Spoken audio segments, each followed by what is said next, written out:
तो हम integration by substitution की बात कर रहे थे। हम प्रतिस्थापन द्वारा समाकलन कर रहे थे, ठीक है।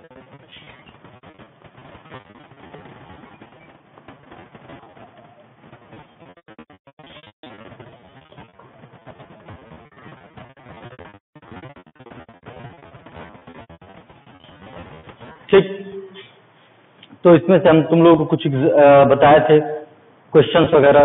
पहले तो ये बताए थे प्रतिस्थापन द्वारा समाकलन कैसे किया जाता है, ठीक ना, इसका रूल क्या होता है, तरीका। उसके बाद से फिर हम तुम लोग को एग्जाम्पल बता रहे थे, ठीक है। 2-4 एग्जाम्पल और देख लो।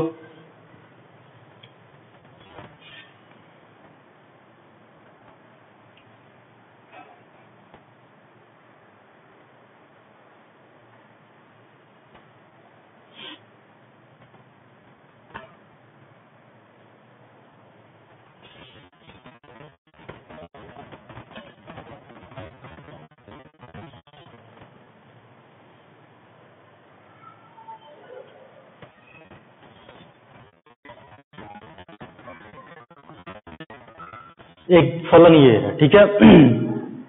अब इसका करना है हमें समाकलन, ठीक।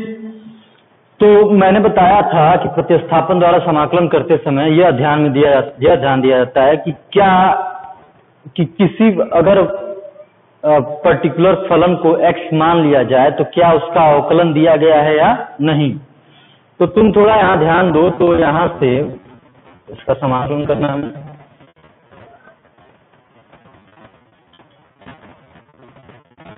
अगर 2 कॉमन ले लिया जाए, यहाँ से क्या कॉमन ले लिया जाए, 2, तो ये हो जाएगा 3 cos x plus 2 sin x dx।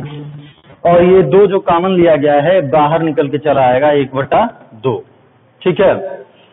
अब इसके बाद क्या होगा कि अगर तुम इसको t मान लो, हर को, ठीक है, क्योंकि cos x का माइनस sin x वो यहाँ पर है और sin x का cos x यहाँ पर है, ठीक है। तो नीचे वाले को हमें मानना पड़ेगा t।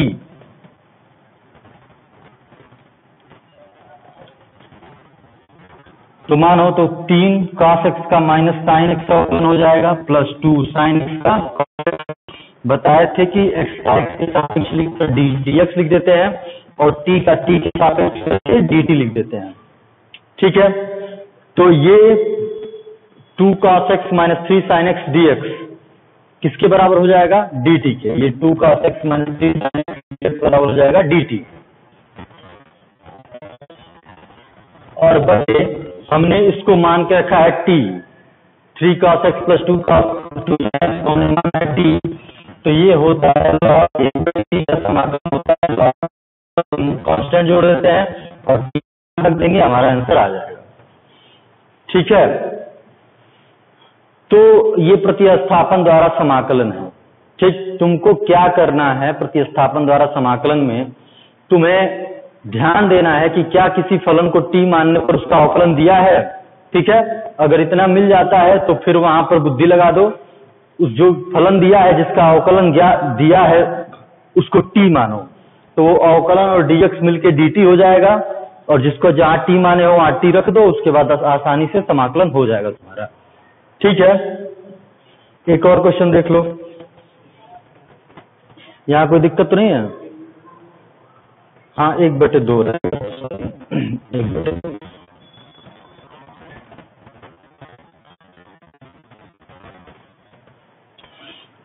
अब क्या, अब एक नया एग्जाम्पल देख लो।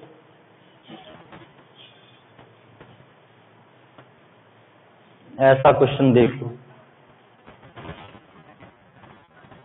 यहाँ कंफ्यूज मत होना। ये भी प्रतिस्थापन द्वारा समाकलन से लगेगा, ठीक है। कैसे लगेगा,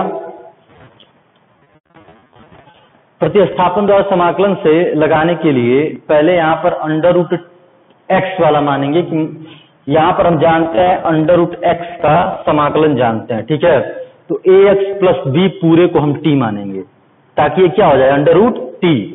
तो यहाँ ax प्लस b पूरे को हम मानेंगे t ताकि ये √t हो जाए और t के घात 1/2 का हम समाकलन कर लेंगे, ठीक है।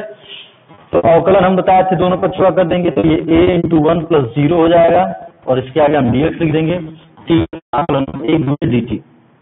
तो ये हो जाएगा a dx बराबर dt। तो आपको dx का मान निकालना होगा यहाँ पर dt/a। ठीक, अब ये आसानी से लग जाएगा। तो यहाँ पर अंडर रूट डी की जगह टी रख दोगे, ठीक है, और dx का क्या रख दोगे dt/a, 1/a, समाकलन करोगे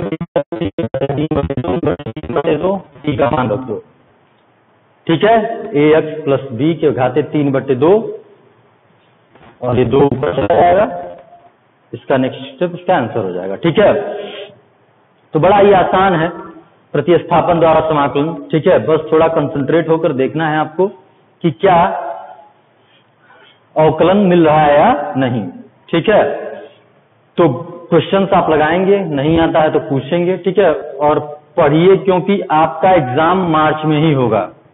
ठीक है, आज का पेपर पढ़े हो, एग्जाम तुम्हारा मार्च में ही होगा। एग्जाम की डेट वेट नहीं टालेंगे, 30% तुम्हारा कोर्स कम कर दिया गया, एग्जाम तो मार्च में ही कराएंगे। ठीक है, तो अब आपको अगस्त बीत ही रहा है, सितंबर, अक्टूबर, नवंबर, दिसंबर, आपका कोर्स पूरा अभी बाकी है, और फिर मार्च आने में ज्यादा दिन नहीं है। ठीक, तो पढ़िए आप, जैसे भी आपको जिस सुविधा से आप पढ़ सकते हैं। ठीक, अब हम नेक्स्ट तरीके समाकलन के नेक्स्ट टाइप पर आते हैं, और वो है इंटीग्रेशन बाय आइडेंटिटीज।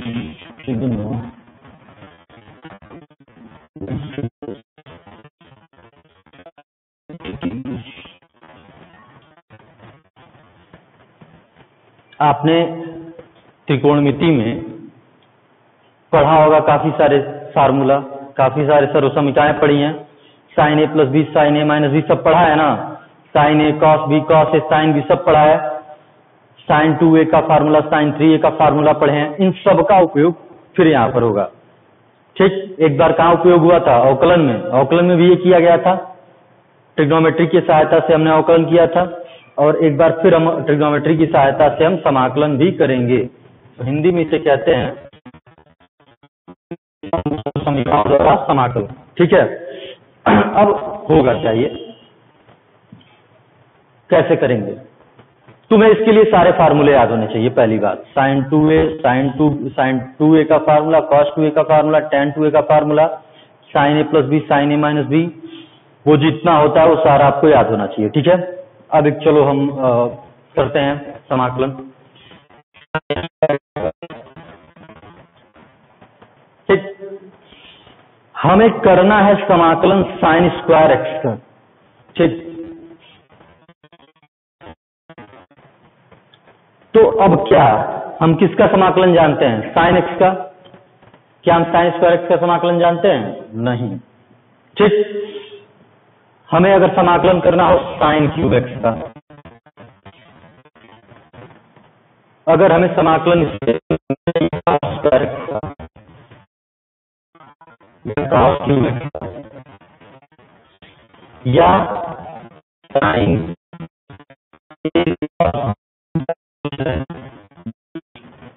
अब यहां पर क्या करेंगे? हमें तो साइन ए कॉस बी का तो पढ़े ही नहीं है। साइन का पढ़ा है, कॉस का पढ़ा है, स्क्वायर और क्यूब तो नहीं पढ़ा है। ठीक, तो यहां पर एक नियम ध्यान दो, जब भी स्क्वायर दिखे आपको और उसका समाकलन करना हो, जब भी साइन स्क्वायर दिखे या कॉस स्क्वायर दिखे, इसको अगर इसका समाकलन करना हो तो इसको बदल देते हैं। साइन स्क्वायर को बदलेंगे साइन 2x में, कॉस स्क्वायर बदल देंगे कॉस 2x में, बदल लेंगे। आपने फार्मूला पढ़ा होगा ना।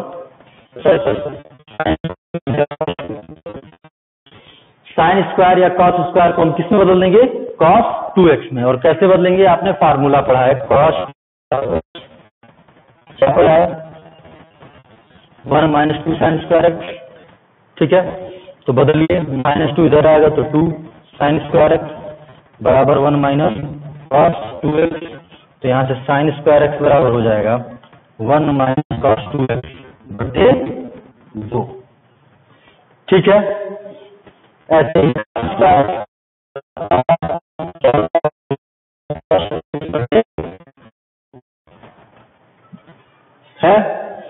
अगर कहीं साइन स्क्वायर या कॉस स्क्वायर दिखेगा हम इसे चेंज कर देंगे, साइन स्क्वायर को भी कॉस 2x में चेंज कर देंगे, कॉस स्क्वायर को भी कॉस 2x में चेंज कर देंगे। अब यहाँ समाकलन हो जाएगा, देखो कैसे।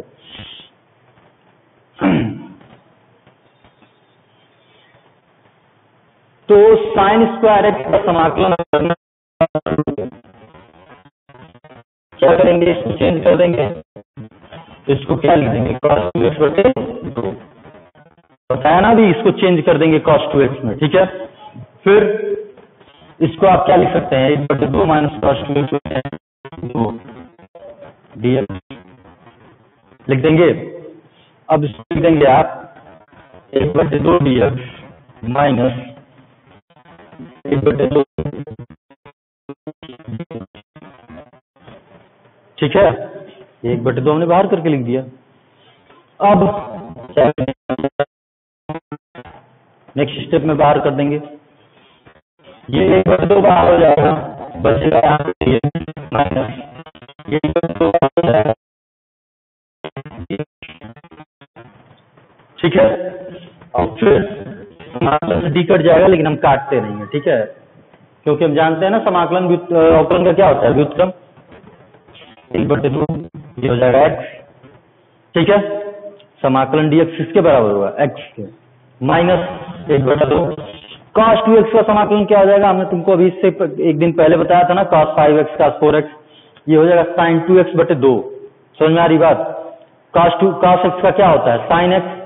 हमने बताया था कि अगर x के साथ कोई गुणांक हो तो भाग में चला जाता है, तो cos 2x का क्या हो जाएगा, sin 2x बटे 2।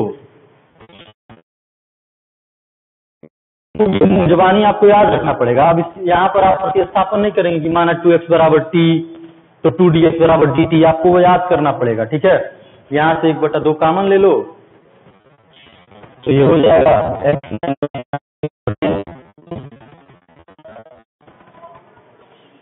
तो ये रहा साइन स्क्वायर एक्स का समाकलन। समझ में आया। साइन स्क्वायर एक्स का समाकलन करना है तो उसको किस में परिवर्तित करेंगे, cos 2x में।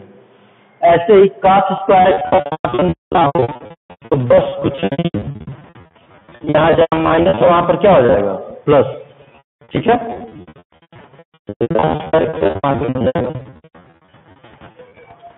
समझ में आया।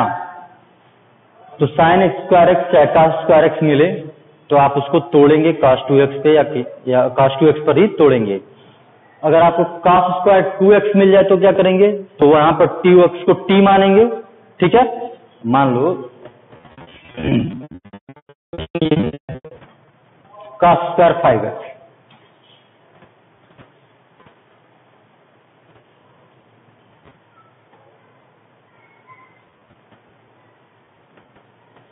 ठीक है।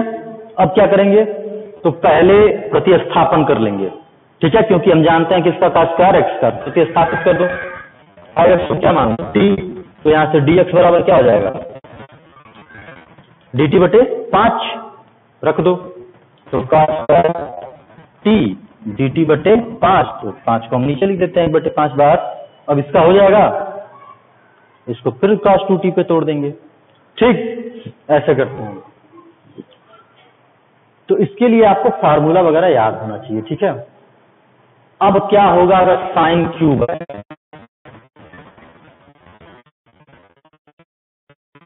अब क्या होगा अगर साइन क्यूब है चाहे कॉस क्यूब है, ठीक है।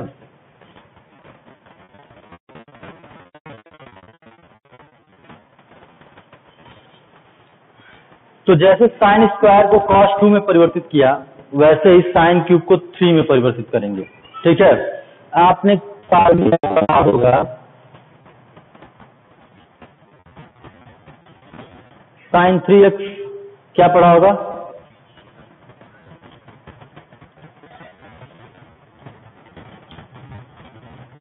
पढ़े हैं, भूल गए होंगे आप लोगों को, तो याद रखना नहीं था, लेकिन याद कर लीजिएगा। यहाँ से वहीं रख दीजिए, वहीं रख दीजिए, अरे वहीं रख दो ना, वहीं रख दो।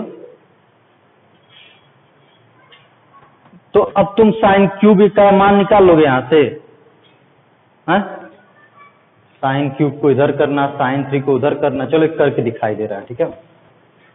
तो सॉरी, तो साइन 3x बराबर क्या है हमारा 3 sin x minus 4 sin cube x. ठीक, अब इसको इधर लाओ तो 4 sin क्यूब एक्स बराबर हो जाएगा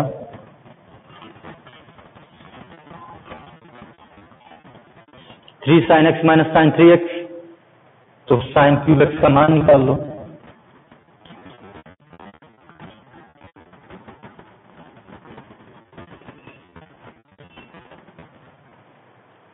हो गया। क्या sin x का कर लोगे समाकलन, sin 3x का वो भी कर लेंगे, बस उसको उठा के यहाँ रख दीजिए sin क्यूब एक्स में। sin क्यूब एक्स को लिख सकते हैं sin x sin 3x बटे 4 dx। ठीक, अब इसको 1 बटे 4 dx माइनस साइन 1 बटे 4। ठीक है, बस 3 बार करो sin x का माइनस cos x, और ये क्या हो जाएगा माइनस cos x बटे माइनस cos 3x बटे 3। ठीक, और वो माइनस माइनस क्या हो जाएगा प्लस, बस हो गया, आंसर आ गया। ऐसे ही cos क्यूब एक्स दिखेगा तो उसको किस में चेंज कर दोगे, cos 3x में। ठीक है, तो ये सर्वसमीकाओं को प्रयोग कर रहे हैं ना, तो इसीलिए कहते हैं इसको त्रिकोणमितीय सर्वसमीकाओं द्वारा समाकलन। ठीक है,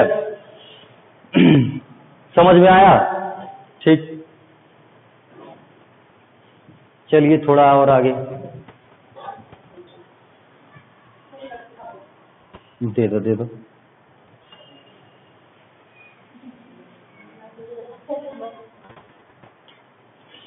अब ध्यान दो, हमने बताया था sin a cos b, अगर ये आ जाए तब क्या करोगे भाई, चाहे cos a sin b, चाहे sin a sin b, चाहे cos a cos b। ठीक है, तो आपने शायद भूल गए होंगे आप, लेकिन आपने पढ़ा है 2 sin a cos b का formula, 2 cos a sin b का फार्मूला पढ़े है ना। तो सबसे पहले इस प्रकार के क्वेश्चंस में आप पहले 2 का गुणा और 2 का भाग कर लेंगे।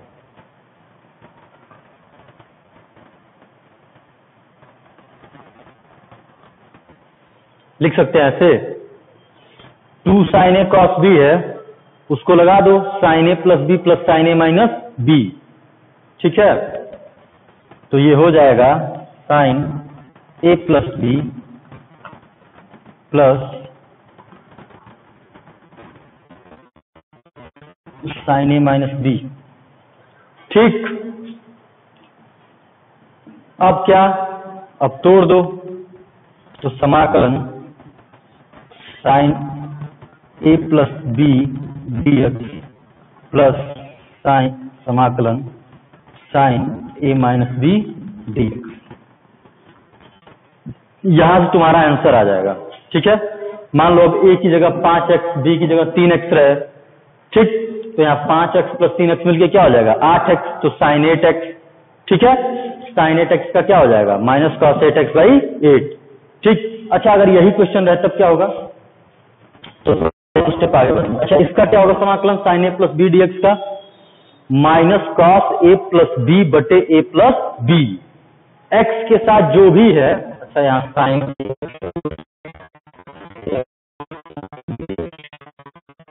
ठीक है,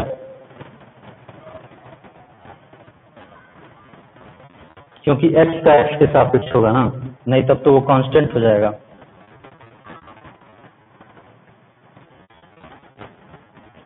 ठीक, तो ये क्वेश्चन, अच्छा अब ये sin a cos b है। ठीक, तो हम 4 रूप हो जाएंगे इसके, थोड़ा ध्यान देना। sin a cos b यहाँ पे है, एक cos a sin b होगा, एक sin a sin b होगा, और एक cos a cos b होगा। तो सबको उसी के फार्मूले में जो तुम पढ़े हो त्रिकोणमिति में, उसी पे तोड़ दोगे, वो 2 sin a sin b वाला फार्मूला। ठीक है, ये भी क्वेश्चन लग जाएगा तुम्हारा। तो ऐसे क्वेश्चन आएंगे तो उनको with the help of trigonometrical identities solve करेंगे त्रिकोणमितीय सर्वसमीकाओं के द्वारा। ठीक है, अब आपका काम है कि इसे समझना, समझ गए हो तो इस पर क्वेश्चन प्रैक्टिस करना। ठीक है, प्रैक्टिस करो, जो क्वेश्चन नहीं आएगा बताया जाएगा। लगा होगा रहो क्वेश्चन, बंद करो।